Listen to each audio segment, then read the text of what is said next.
Hello everyone, welcome back to app, and in today's video I'm gonna show you how to stop Windows 11 from updating automatically. To do so, first of all open your laptop and log into your account. Now click on the start button from the taskbar and search for settings and click open. Now search for Windows Update.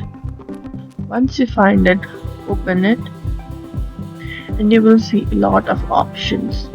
From here, select pause updates. You can pause the updates from 1 to 5 weeks, or you can even click on advanced options and adjust advanced update settings to your liking. And that's it. Automatic updates are now paused, and you can change it whenever you want using this method. And thank you for watching, and follow us for more tips and tutorials.